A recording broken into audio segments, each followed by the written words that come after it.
Après, je pense qu'une chose que je souhaite dire, c'est qu'en biologie, le terme archétype n'est pas, enfin, à ma connaissance, n'est pas très fréquemment utilisé. Donc, pour ce qui me concerne, je l'ai surtout rencontré dans la lecture, effectivement, de la Métamorphose des plantes de Goethe. Alors, ce qui est aussi important peut-être de dire comme préambule, c'est que je ne suis même pas sûre que dans la langue allemande, le terme archétype, c'est-à-dire ce terme importé du grec, soit utilisé. Donc la notion qui est attachée à cette idée d'archétype chez Goethe, c'est Urpflanze, donc la plante archétype, que certains vont désigner par plante originelle, plante primordiale, parce qu'en fait on a un problème. Il faut traduire en français un concept qui existe dans la langue allemande, dans une racine du vocabulaire qui est Ur. Et de la même façon, pour désigner la feuille archétype, ou l'organe archétype, donc le terme qui est utilisé est Ur-organe. Alors ça, c'est important, je pense, pour peut-être déjà situer l'originalité de l'approche, enfin de la conception de Goethe sur cette notion d'archétype. Déjà, il faut se dire que nous, en français, nous n'avons pas de mot. On est obligé d'importer ce terme d'archétype. Alors, cette notion chez Goethe, elle est vraiment originale parce qu'elle n'est pas ni une structure, ni un modèle, ni une autorité. C'est-à-dire que quand on utilise le terme archétype, donc c'est une notion qui est très chargée, très souvent en arrière-plan, on pense prototype, stéréotype, idéal-type. Et dans le cas de Goethe, peut-être qu'idéal-type correspondrait, mais en fait je pense que c'est un concept qui ne fait pas référence à quelque chose qui serait de nature fixe. C'est un processus, c'est quelque chose qui est lié à une dynamique, quelque chose qui est aussi lié à une efficience. Et c'est indissociable de l'idée de métamorphose des plantes telle que Goethe l'a proposée. Alors qu'est-ce qu'il veut dire par là? Par l'idée de métamorphose, il va dire finalement la plante tout entière est feuille. C'est une feuille qui, c'est comme si c'était la même feuille qui réapparaissait à chaque succession progressive de la croissance de la plante, mais qui se change, qui se transforme. Alors ça dépend des plantes. Il y a des plantes où la feuille va effectivement suivre un développement avec des changements de forme tout au long du processus de développement de la plante, qui ensuite, donc cette feuille se transforme dans les parties de la fleur, les sépales, les pétales, les carpelles et les étamines. Et donc, c'est ce que Goethe va dire, c'est là le véritable proté, cette divinité grecque qui a la capacité de changer constamment de forme. Donc, toute cette trajectoire, toute cette histoire, là est la plante, là est l'archétype. Donc l'archétype n'est pas isolable dans une structure, elle est un geste, on pourrait dire, un écoulement d'un processus de transformation. Alors, il se trouve qu'à peu près 2 siècles plus tard, les généticiens qui se sont intéressés, alors dans les années 1980-90, à étudier les mécanismes, les processus qui régulent la morphogénèse florale. Moi, j'ai travaillé sur ces questions à l'époque, et ont redécouvert en quelque sorte, ont exhumé cette idée de l'archétype chez Goethe, parce que dans leurs études, donc, ils ont étudié un certain nombre de défauts de floraison, avec des modifications des parties de la fleur, qui finalement aboutit à un modèle qui s'est appelé le modèle ABC. Donc, voilà, c'était un modèle qui était en apparence simple au départ, mais qui est devenu de plus en plus complexe par la suite, donc qui met en jeu 3 fonctions ABC. Et lorsque on combine ensemble les défauts dans ces 3 fonctions, eh bien, qu'est-ce qu'on observe? Une fleur qui est faite de feuilles. Donc là, c'était une surprise. On s'est dit, ah voilà, c'est là l'idée qu'avait eu Goethe. Mais ça n'a pas été conçu pensé par les généticiens dans la même logique, puisque ça a été décrit comme étant un état par défaut. Alors, un état par défaut, ça nous renvoie plutôt à un modèle ou à une structure, quelque chose à partir duquel, un plan de base, à partir duquel on va édifier en ajoutant, en complexifiant, les autres caractéristiques de la plante.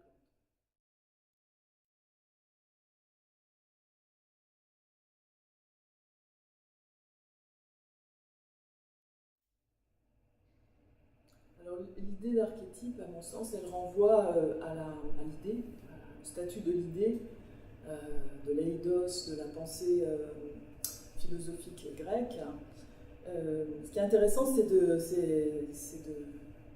rappeler une conversation qui avait eu lieu entre Schiller et Goethe. Donc Goethe expliquait à son ami Schiller son idée de la métamorphose des plantes, de son archétype, de son Urpflanze. Et Schiller l'écoute et lui dit oui, mais là je ne vois pas un fait d'expérience, je ne vois qu'une idée. Alors Goethe réfléchit un peu, et un petit peu froissé peut-être, et lui dit eh bien, je suis bien aise de pouvoir voir mes idées de mes propres yeux. Alors, il faut bien prendre la mesure de la différence de posture qui est adoptée par ces deux personnalités. Donc, d'une manière schématique, parce qu'évidemment, si on veut détailler, peut-être que les distinctions seront à nuancer, mais moi je vais les caricaturer un petit peu plus. Je dirais que du côté de Schiller, on est peut-être plutôt du côté de l'idée platonicienne, qui, on a toujours cité l'allégorie de la caverne par Platon, l'idée, l'eidos, dans la pensée de Platon, elle appartient à un monde de l'incorruptibilité, des régularités, de la perfection immuable. Et elle a un statut de transcendance.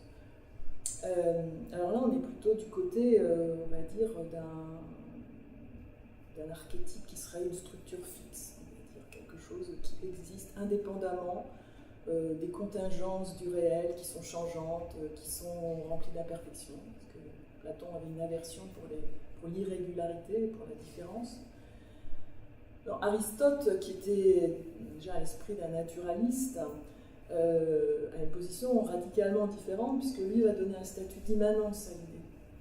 L'idée est immanente dans la singularité de chaque individu, de chaque manifestation, chaque phénomène. Donc, il y a convergence ou superposition, on pourrait dire, de l'idée, de l'eidos, et de sa réalisation dans une particularité. Et là, on est proche de l'idée de Goethe, je pense, beaucoup plus, cette idée que l'idée est manifestée dans la singularité. Alors, en biologie, on pourrait dire que la notion d'eidos, dans sa traduction en latin, c'est species, et qui nous donne en français le terme d'espèce. Et quelques dizaines d'années après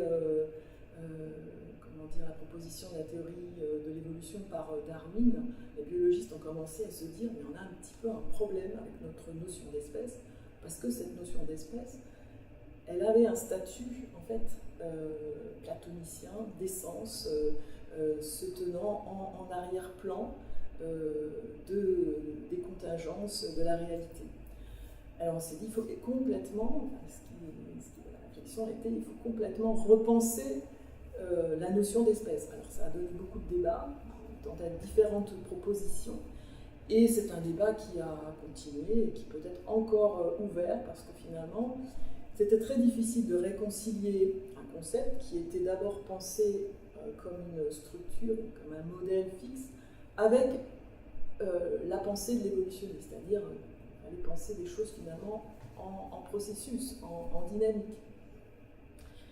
Et bon, ce débat lui-même est intéressant dans le sens où finalement nous renvoie aussi à un débat encore plus ancien qui était au Moyen-Âge, le débat sur les universaux, les catégories universelles, et qui a opposé les tenants d'une position d'un réalisme, c'est-à-dire de dire que l'idée existe, elle a une réalité, qu'on la pense d'une façon platonicienne ou aristotélicienne, elle a une réalité. Et à cette position s'est opposée celle du nominalisme, ceux qui ont dit, mais non, ce ne sont là que des noms que nous donnons à des instances qui se ressemblent. Plus tard, on pourra dire que nous construisons en quelque sorte socialement, comme sous la forme d'un modèle ou sous la forme d'une structure qui est partagée. Et c'est quand même la position nominaliste, c'est quand même celle qui va plutôt dominer dans la pensée scientifique, même si finalement on voit bien qu'avec le débat d'espèces sur les notions d'espèces, on voit que finalement la science est encore et la biologie très imprégnée de notions, enfin d'un héritage, on va dire, plutôt essentialiste.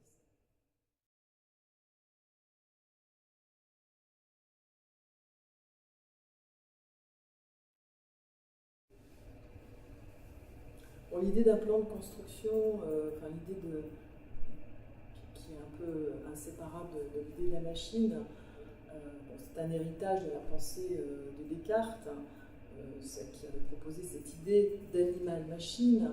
Donc Descartes était fasciné par les développements technologiques de son époque, qui étaient les automates.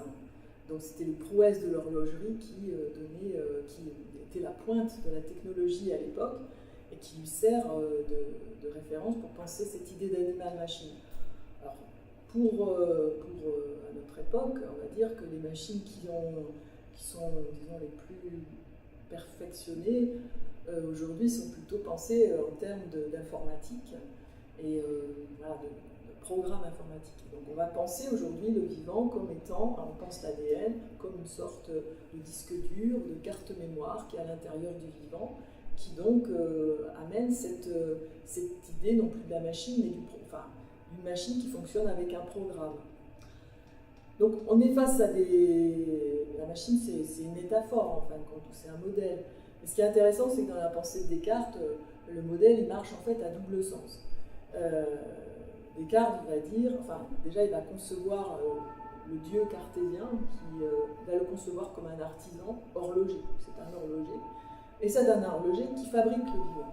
Et il fabrique le vivant comment? Eh bien, il le fabrique en mettant des poulies, des ressorts, des rouages à l'intérieur, de telle façon à reproduire, à imiter le vivant au plus près. Donc au fond, le vivant, le modèle du vivant pour ce dieu horloger, c'est le vivant. Et ce qui est vrai, c'est que finalement, dans ça va s'inverser dans le sens de dire, bon, finalement, la machine, c'est le modèle du vivant. Et ça marche dans les deux sens, puisqu'effectivement, on copie le vivant pour faire les machines. Mais après, on va penser que le vivant est comme une machine. Et de la même façon, on va pouvoir renverser la proposition pour le dieu cartésien, le congédier, puisque l'horloger est lui-même devenu comme un dieu. Et donc on n'en a plus besoin, mais en apparence. Donc c'est un petit peu pour ça peut-être que l'idée de la machine est évidemment heuristiquement très efficace et a produit beaucoup d'avancées dans la science. Mais en même temps, elle a quand même un problème, c'est qu'elle est toujours chargée d'intentionnalité. Elle est chargée d'intentionnalité parce que pour qu'il y ait une machine, il faut un machiniste, il faut un mécanicien. Et donc il est toujours un peu là dans les coulisses. Et d'ailleurs, quand on voit dans le vocabulaire de la biologie, et quand on regarde, on s'aperçoit qu'il y a beaucoup d'intentionnalité et beaucoup d'anthropomorphisme. Donc c'est pas si facile finalement de congédier l'intentionnalité lorsqu'on a la référence à une machine.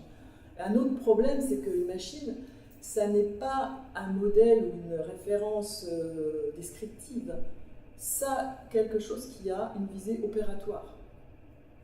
Son objectif, c'est de fonctionner, c'est que ça marche, que ça opère des transformations. Ça veut dire que d'emblée, on introduit un modèle heuristique qui est déjà une visée opératoire dans le monde. Et déjà, rien qu'avec cette notion, on ouvre un débat science-société, parce que ce pouvoir opératoire a nécessairement percolé dans la société. Voilà, donc ça, alors on pourrait se dire, bon, au fond, c'est pas forcément un problème, ça nous tire en avant, on avance, on produit des connaissances. Mais, alors c'est très efficace, mais le problème c'est que le fait que ce soit efficace, ça ne veut pas dire que ça soit vrai. Il peut y avoir un moment où ça pose un problème. Et aujourd'hui, si on pense aux débats qui ont lieu autour de la notion d'anthropocène, on s'interroge sur l'action humaine, sur la géologie du globe. Alors pour certains, l'anthropocène, ça commence au XVIIIe siècle, donc tout le monde n'est pas d'accord sur cette position, mais bon, supposons qu'on prenne cette position. Au XVIIIe siècle, c'est l'avènement de la machine avec la thermodynamique, la machine à vapeur, et bon, évidemment un essor technologique prodigieux.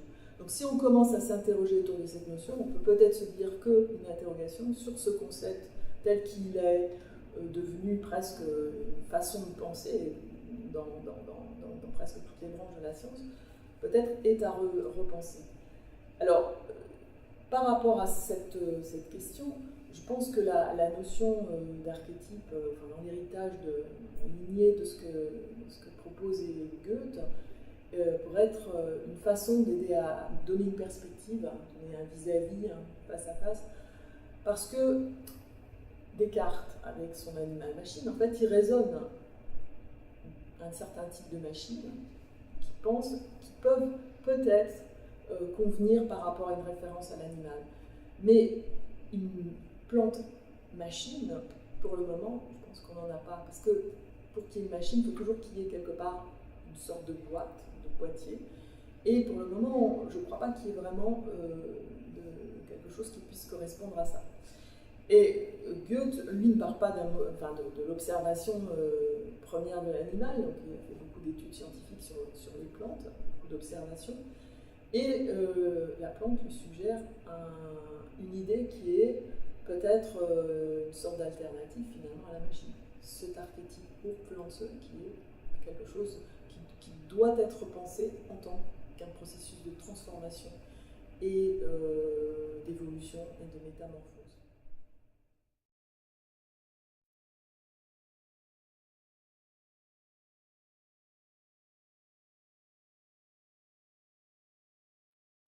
Donc, quand on pense l'idée de l'animal-machine, du vivant-machine, on a toujours presque de manière évidente une référence à un plan de construction. Donc je dirais que par rapport à l'idée d'auto-organisation pour laquelle il peut y avoir certainement un grand nombre d'approches, ce que je retiendrai, c'est plutôt l'idée qu'on n'a pas besoin d'un plan de construction avec des instructions, premièrement, deuxièmement, troisièmement, des enchaînements de cause à effet plus ou moins avec des causalités plus ou moins linéaires, donc toute une programmatique.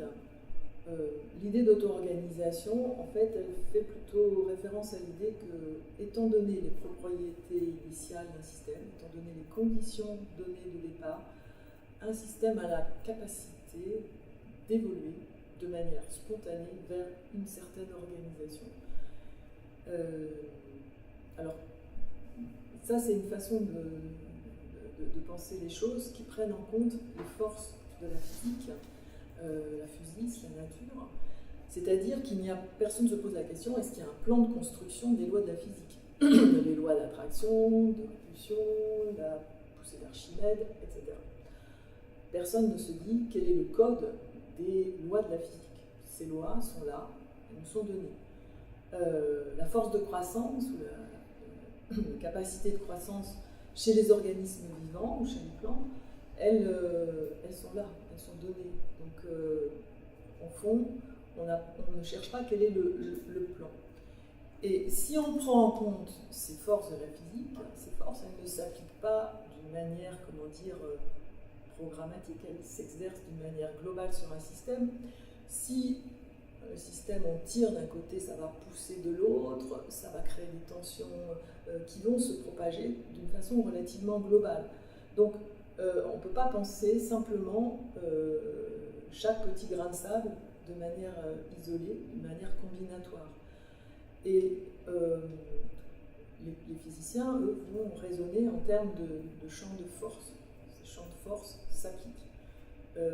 Et Goethe, pour revenir à lui, dans son idée d'archétype, fait référence à des forces formatrices.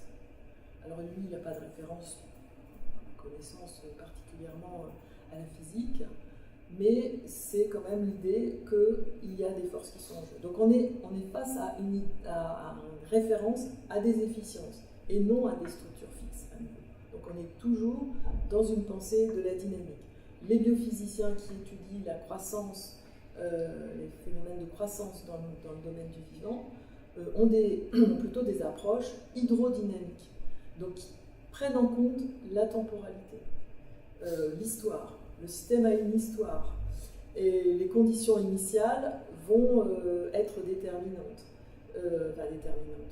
Elles vont avoir des conséquences très importantes. On peut prendre l'image, par exemple, d'une montagne et d'une balle qu'on va laisser faire descendre le long de la pente d'une pente de cette montagne ou de l'eau. Bon. Il y a différents chemins possibles et suivant l'inflexion, le vent, X paramètres au départ, eh bien l'eau va plutôt partir un peu à gauche, un peu à droite, etc. Et bon, une fois qu'elle est partie dans une certaine direction, on va dire il y a une sorte de canalisation, d'attraction dans une certaine direction. Donc ça, c'est un petit peu l'image, une des images qu'on peut avoir par rapport à l'auto-organisation, qui explique à la fois qu'un système peut évoluer de manière donc spontanée et peut aussi avoir plusieurs possibilités. Alors, il y a des références qu'on peut faire aussi aux systèmes dynamiques non linéaires, qui sont des systèmes qui évoluent, donc on en décrit un très grand nombre dans les systèmes physiques, dans les systèmes biologiques, qui prennent en compte la temporalité, les conditions initiales et les possibilités d'avoir des systèmes qui vont être cycliques, périodiques, ou des systèmes qui peuvent avoir des comportements chaotiques d'ensemble, enfin des comportements déterminés d'ensemble et chaotiques localement, etc. Donc en fait, je dirais que si aujourd'hui on fait appel un petit peu plus à la physique, et je pense que c'est quelque chose, quand même une tendance en biologie, c'est aussi d'intégrer un petit peu plus les approches de physiciens qui maintenant essayent aussi de s'intéresser au système vivant.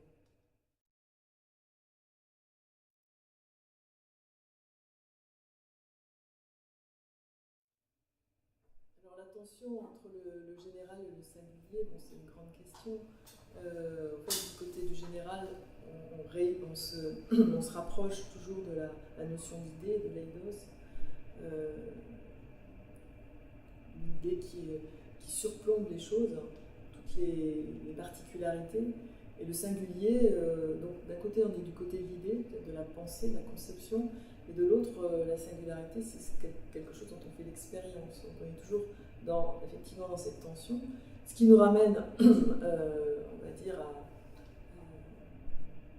une distinction qu'on peut faire entre l'idée chez Platon et l'idée chez Aristote. Chez Platon, il y a une dichotomie. Le général est quelque chose qui est dans un monde séparé en quelque sorte du singulier, qui n'est qu'une ombre projetée. J'évoquais l'allégorie de la caverne. Dans la caverne où nous sommes, nous n'observons que des ombres projetées, des réalités qui se situent à l'extérieur de la caverne et qui ne nous sont pas accessibles. Et dans la pensée d'Aristote, à nouveau, on n'a pas ce problème. Donc le général est contenu dans le singulier. Donc il faut finalement plus d'efforts pour penser cette proposition, je pense, que l'idée platonicienne, dans une certaine mesure. La variation, ça fait partie effectivement intégrante, on va dire, de la nature, la physique, Et d'ailleurs, Aristote la pose comme préalable de sa physique. Il pose comme préalable l'idée de la kinésis. La kinésis, c'est le mouvement, mais le mouvement conçu comme une transformation. On va dire déjà, c'est un esprit d'un certain transformisme, d'une métamorphose. Et c'est le préalable. Sans ce principe premier qui est pratiquement de nature, on va dire, métaphysique, mais qui est une nécessité, il ne peut pas y avoir de physique. Les choses sont déjà en transformation. Et donc la variation, tous les systèmes évoluent, et pour évoluer, eh bien, il faut varier. Donc à partir de là, on va dire que donner une signification à la variation qui n'est pas de la pensée comme une erreur, parce que penser par une erreur, ça veut dire qu'on a une représentation des choses telles qu'elles devraient être. C'est-à-dire que finalement, on a une préférence pour le général, la moyenne, la norme, la normale, et que finalement ce qui varie n'est qu'un bruit qui nous empêche finalement d'observer les choses dans leur pure régularité. Alors cette position, qui est une position un petit peu je dirais, essentialiste, qui peut être qu'on va privilégier finalement une moyenne qui peut naître. L'individu moyen n'est peut-être jamais réalisé. On va avoir plutôt une tendance à donner quand même plus de signification à ce qu'on peut saisir, cette idée du général par la pensée, à l'expérience qui est que, eh bien, cette singularité est là. Donc la variation, soit c'est de l'erreur, soit se dire que la nature se trompe. C'est quand même une posture un peu particulière. Pourquoi est-ce que la nature se trompe? Ça veut dire qu'on a une idée de la nature telle qu'elle devrait être. Ou bien que c'est du bruit. C'est-à-dire qu'il y a une espèce de brouillard, de choses, parce qu'on est dans ce monde des irrégularités, de l'imperfection. Donc on a un petit peu une posture platonicienne, et donc finalement ça n'a pas de signification. À partir du moment où on se dit que la façon dont les choses varient sont signifiantes parce que c'est la condition première d'existence des phénomènes qu'on observe, à partir de ce moment-là, on peut se dire que la façon dont ça varie, ça va avoir une signification. Et très souvent en biologie, c'est une question qu'on va évacuer, parce que pour étudier, finalement, pour arriver à une idée, voilà, à donner du sens, à une signification à une moyenne, en général, on a recours à des statistiques. Et les statistiques qui nous permettent donc, enfin, nécessitent une étude de grand nombre d'individus, ce qui en général n'est pas possible en biologie parce que ce serait trop lourd.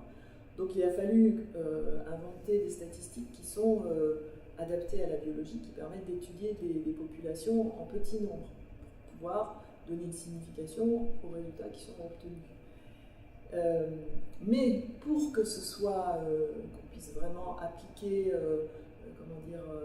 donner une signification à des comportements moyens, il faut quand même vérifier une condition, c'est que la distribution, effectivement, elle est stochastique, c'est-à-dire que l'ensemble des variations se distribue d'une manière aléatoire autour de la moyenne.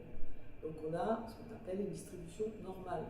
Mais dans une grande majorité des cas, on ne vérifie pas cette hypothèse parce que les populations sont trop petites et que donc on ne vérifie pas. Mais dans un certain nombre de cas où les chercheurs sont intéressés à regarder est-ce que cette condition était satisfaite, on a pu avoir la surprise parfois de voir qu'il y avait non pas une distribution autour d'une seule moyenne, mais parfois autour de 2, parfois autour de 3. Et donc ça voulait dire qu'il y avait plusieurs puits d'attraction, pourrait-on dire, plusieurs puits de canalisation, enfin de direction de canalisation possible. Alors c'est à partir de là, ça veut dire que si on regarde la façon dont la variation se distribue, ça va nous donner des informations sur l'évolution du système. Mais là, ça veut dire qu'il faut admettre que les systèmes ne sont pas dans des évolutions purement, avec des causalités purement linéaires. On a aussi des non-linéarités. Et la non-linéarité suppose aussi des protocoles expérimentaux qui, pour les étudier, qui sont complètement différents de ceux qu'on utilise pour établir des causalités plus directes, plus linéaires.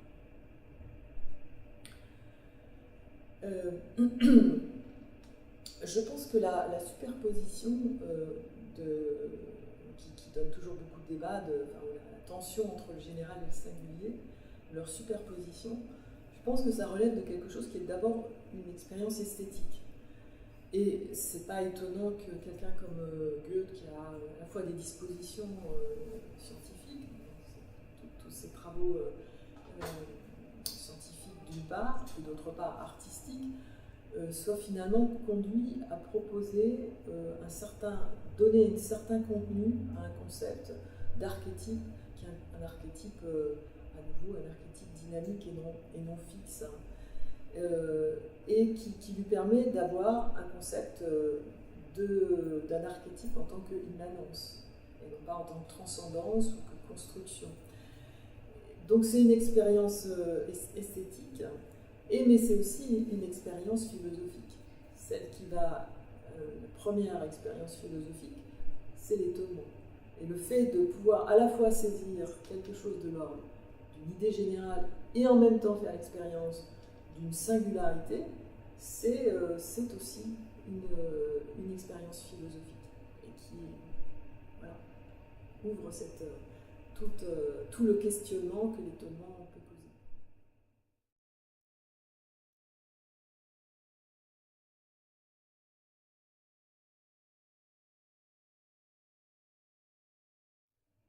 Alors, un préalable, parce qu'on parle d'animal et de végétal, c'est de se dire de quel animal et de quel végétal on parle. Donc, prendre l'animal en tant que catégorie taxonomique, établie par les sciences de la classification. Et on peut prendre aussi l'animal en tant qu'idée générale de l'animal que chacun peut avoir. Et lorsqu'on pense animal, en général, on n'a pas comme représentation première une éponge, une tique. Donc, on a d'autres représentations qui vont nous venir. De même pour le végétal. Donc, l'animal, du point de vue taxonomique, c'est une classe d'objets. On peut dire que c'est une construction, c'est un point de vue nominaliste. L'animal dont on a une sorte d'idée spontanée, qu'on peut reconnaître un animal qu'on n'a jamais vu en tant qu'animal, de même pour une plante, je pense que c'est quelque chose qui relève plutôt d'une position, enfin d'une expérience plutôt d'un réalisme. Alors il faut dire que la classification elle évolue sans cesse, mais il n'y a pas si longtemps les champignons faisaient partie des plantes. Maintenant les champignons ne sont plus des plantes, ils ont été mis dans une catégorie taxonomique séparée. Donc les contours de ces classes d'objets, d'entités vivantes, elles peuvent évoluer encore, et je pense notamment par rapport aux communautés de micro-organismes. Aujourd'hui, on va sans doute introduire encore peut-être de nouvelles idées, de nouveaux changements. Bon, je vais en rester à l'animal et au végétal. Si je prends le point de vue que finalement un archétype pensé en termes de dynamique, en termes d'efficience, c'est finalement un ensemble de forces, un champ de force, on peut dire que effectivement ce que nous pouvons avoir comme idée générale de l'animal et du végétal relève effectivement d'archétypes qui sont complètement distincts. La particularité de l'animal, c'est que très tôt, au cours de son développement, au cours de l'embryogénèse et du développement, il y a une masse cellulaire qui va, qui relativement n'a pas une forme particulière, et à un moment donné, il va se produire quelque chose qu'on appelle la gastrulation. Et c'est un processus alors les cellules animales sont mobiles, donc il y a des cellules qui vont se mettre en mouvement et qui vont engager un processus d'invagination en se creusant comme un tunnel, et donc ça va créer une scission entre un dedans et un dehors. Et à partir de ce moment-là, il y a une duplicité en quelque sorte qui s'installe dans l'animal, qui va pouvoir se vivre comme un monde intérieur, qui se replie sur lui-même, qui va commencer à pouvoir avoir une perceptivité, une sensibilité, et puis bon, on va aller jusqu'à l'élaboration de formes de conscience. Dans le cas des plantes, on n'a jamais, les cellules ne sont pas mobiles, donc ça c'est une différence marquante, mais il n'y a jamais donc de processus d'invagination, de creusement d'un intérieur. Donc la plante, en fait, c'est une existence ouverte, alors que l'animal et l'être humain sont des existences qui sont refermées sur elles-mêmes, donc qui peuvent communiquer, on va avoir une sorte de conscience de communiquer entre un dedans et un dehors.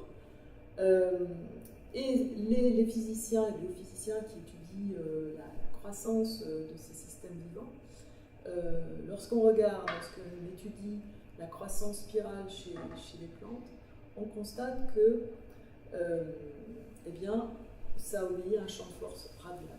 Ce sont des champs de force qui sont des champs de force radiales centripètes. Et dans le cas de l'animal, si on prend les quadrupèdes, les animaux qui ont 4 membres, on constate que très tôt se met en place un champ de force qui sont des forces concentriques, donc des forces qui créent des vortex, donc des formes de repli sur soi. Et donc on a vraiment des champs de force qui sont radicalement différents, et pour lesquels je dirais il y a une incommensurabilité, c'est-à-dire qu'il n'y a pas de mesure commune entre l'existence animale et l'existence végétale. Alors, est-ce qu'il peut y avoir, par rapport à ces formes archétypales auxquelles on peut associer donc, cette idée des champs de force complètement différents, est-ce qu'il peut y avoir des influences, d'abord de ces champs de force, des convergences, voire des combinaisons? Alors là, c'est une question à laquelle je dirais qu'il faudrait peut-être avoir plus d'éléments de modèles physiques. Et pas seulement, peut-être que ce sont encore des questions qui sont ouvertes à l'heure actuelle. Simplement, une chose que je pourrais dire, c'est que lorsque, au cours de la métamorphose de la plante s'oriente entame la production d'une fleur, eh bien là, on tend vers quelque chose qui se rapproche de l'animalité. D'une part parce que la fleur, c'est la partie par laquelle la plante meurt. Elle meurt par les fleurs, potentiellement immortelle par ailleurs. La fleur, c'est une organisation qui va atteindre une finitude, comme chez l'animal, une finitude, donc une mortalité. D'autre part, c'est quelque chose qui se centre. On va parler du cœur des fleurs. Quelque chose qui s'organise autour d'un centre. Autrement, la plante est quelque chose, une entité complètement décentralisée. Et d'autre part, il va aussi dans l'ovaire, partie qui va contenir en général les graines, différentes formes selon les plantes, mais dans l'ovaire et dans le fruit se crée comme une sorte de poche, comme un monde en dedans. Mais ce n'est pas un vrai monde en dedans, dans le sens où il se serait creusé lui-même son propre dedans. C'est quelque chose qui se fait par fusion de parties de la fleur, une sorte de feuilles qui se collent les unes aux autres et qui créent une sorte de poche.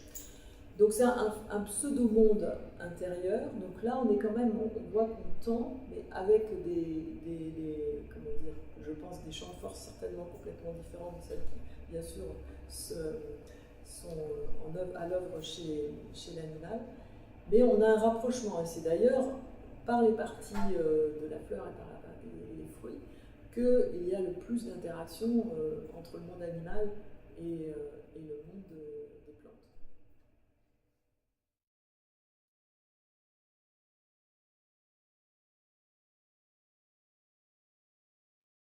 Le fait d'avoir un intérieur pour un animal,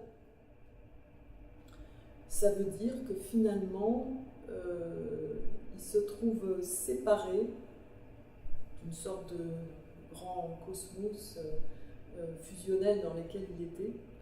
Et donc il va se vivre comme une sorte d'isolement, il est isolé en lui-même en fait. Et donc il va lui falloir absolument réintégrer en quelque sorte à l'intérieur de lui tout ce qu'il a laissé à l'extérieur. Et tout ce qu'il a laissé à l'extérieur, ça va être notamment, il va avoir besoin de se nourrir. Parce que, il va falloir chercher son énergie à l'extérieur. À l'intérieur, il n'a rien. Il n'a rien, il lui faut de l'énergie. Et il faut entrer en communication aussi avec ses congénères, avec d'autres espèces. Parce que sinon, sa vie, c'est une vie de privation en quelque sorte. C'est-à-dire, il acquiert quelque chose qui va être une possibilité dans le cours de l'évolution de développer ensuite une sensibilité, une conscience, donc de développer une vie symbolique aussi, une vie d'interaction, et voilà, avec tout ce qu'on va pouvoir avoir ensuite comme déploiement de vie technosymbolique chez les êtres humains. Mais c'est un prix, c'est qu'on est toujours en privation, donc toujours en nécessité de courir de ci, de là pour trouver de quoi se nourrir, pour trouver de quoi se sentir moins seul, avoir des communications avec les autres, etc. Donc la plante, on va dire la nature est bien faite, la nature n'a pas besoin de courir, la plante n'a pas besoin de courir de tous côtés, heureusement, parce qu'elle est en général, la plupart des plantes ont une vie enracinée. Mais en fait, rien ne lui manque. Elle n'est pas dans une existence. Son existence est totalement ouverte. Et de fait, elle n'a pas de problème énergétique. L'énergie, première énergie, c'est l'énergie solaire. Elle est absolument accessible sans problème pour les plantes, à part si effectivement on vient leur faire de l'ombre. Mais c'est une énergie abondante et sans limite, auquel elle a un accès direct. Donc on peut dire qu'au fond, on n'est pas dans une vie de besoin comme peut l'être celle de l'existence animale. Donc finalement, on peut comprendre finalement toute la particularité, à la fois les autres particularités de l'existence végétale par rapport à celle de l'animal, en la rapportant au fait d'être ouvert ou pas ouvert, enfin, d'être une existence fermée ou non. Et donc ça, effectivement, ça change radicalement la situation.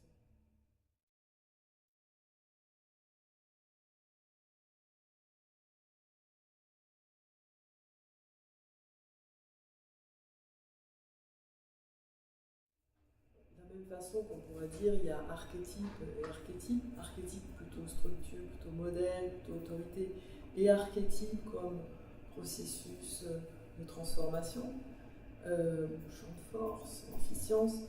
De la même façon, on peut dire qu'il y a identité et identité. Bon, une première forme d'identité, c'est l'identité qu'on va formuler dans la logique formelle comme étant A égale A.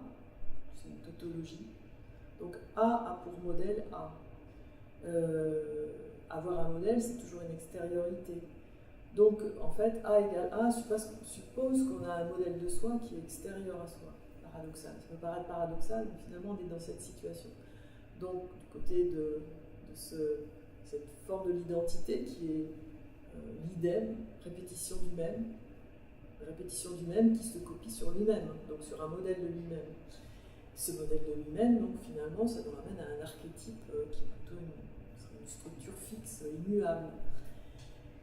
Alors on a un autre aspect de l'identité qu'on peut décrire par l'autre proposition de la logique formelle, c'est A est différent de non A. Donc là, on est dans quelque chose qui est une différence, donc qui se manifeste comme une distinction. Comme dirait Rimbaud, je est un autre. Et comme dirait Ricoeur, soi-même comme un autre. Donc un autre qui se distingue des autres, d'une part, mais qui se distingue aussi de lui-même en tant qu'il évolue. Au cours de son évolution, il garde une identité, on va dire une ipséité de soi-même, tout le temps, qui ne se copie pas par rapport à un modèle de soi, mais qui doit toujours se reconstituer en tant que soi à travers son évolution. Alors si on pose la question, mais alors qu'est-ce qui fait la permanence de cette identité, si elle est tout le temps en train de se transformer? Donc c'est une question qui nous ramène définir qu'est-ce qui va donner une certaine, effectivement, une permanence à des formes. Bon, si je me rapporte à nouveau à la pensée de Ricoeur, qui se rapporte plutôt évidemment à la personne humaine, c'est l'idée d'une identité narrative. Donc on peut dire qu'un processus de métamorphose, c'est une identité narrative. C'est-à-dire que l'ensemble de la métamorphose d'une plante constitue la plante. Et elle n'est pas isolée dans un objet à un temps donné. C'est une histoire. Et cette identité narrative, qu'est-ce qui l'assure? Alors pour Ricoeur, c'est une éthique. Alors évidemment, du côté de la personne humaine, c'est le fait de tenir promesse. Donc tenir promesse, ça veut dire rester fidèle à soi-même. Soi-même, non pas par rapport à un modèle de soi, mais par rapport à quelque chose qui est constamment en train de s'affirmer comme une différence. Alors là, on est plutôt du côté de l'archétype tel que propose, que je me représente l'archétype Urpflanze de Goethe, cette idée d'assumer son identité à travers une histoire et une transformation, une métamorphose. Il y a une notion qui est fondamentalement liée, je pense aussi à cette idée, cette ipséité, ou cet archétype Urpflanze, cet archétype dynamique, c'est la notion d'antéléchie, qui est, sa formulation en grec, en telos ekein, qui signifie avoir sa propre fin en soi. Donc ça nous ramène aussi à l'idée d'auto-organisation. La fin est contenue à l'intérieur de soi. Et c'est aussi l'antéléchie une condition fait partie de la définition de la kinésis dans la pensée d'Aristote, puisque l'idée de mouvement, l'idée de transformation, elle est une définition assez singulière, elle est ce par quoi ce qui est se manifeste en tant que ce qu'il est. Ce par quoi ce qui est se manifeste en tant que ce qu'il est, en tant qu'il a une certaine identité, on pourrait dire, une certaine singularité. Et ça, c'est une énergie, énergeia. C'est une énergie, ça nous ramène du côté d'une efficience, du côté d'une force en action. Et donc, cette antéléchie qui possède sa propre fin en soi, qui se porte à soi-même en tant qu'identité dans l'existence. Ce que je retiens, c'est que quand même cette notion, c'est la façon dont moi j'envisage la notion d'archétype de Goethe, enfin la façon dont ça m'a intéressé jusqu'à présent. Je pense que c'est assez riche parce que justement ça offre un vis-à-vis par rapport à un archétype qu'on a tendance à penser de manière parfois un peu stéréotypée, comme une structure, quelque chose de fixe, qui est contraignant, qui est très très chargé par l'histoire. Donc ça offre peut-être une opportunité de la rediscuter par rapport à un ensemble de notions. Et puis il y a peut-être quand même, si on la pense en tant que manifestation d'une efficience, qui reste à comprendre encore, hein, ça ouvre de grandes pages pour la biologie, c'est peut-être de savoir est-ce qu'un archétype peut s'effondrer. C'est quand même une question qui peut me paraître dépasser le simple champ intellectuel, mais peut-être être une question de survie. Parce qu'aujourd'hui, quand on constate disparition accélérée d'espèces vivantes, par exemple, on peut se dire, bon, c'est parce que réchauffement de la planète, des problèmes de trouver des ressources alimentaires, etc. Mais on peut aussi se dire, est-ce qu'on n'a pas aussi des archétypes qui, face à des perturbations, peuvent s'effondrer? Évidemment, je n'ai pas de réponse à ça. Mais on veut dire que si potentiellement ceci est possible, c'est une question peut-être urgente à aborder aujourd'hui.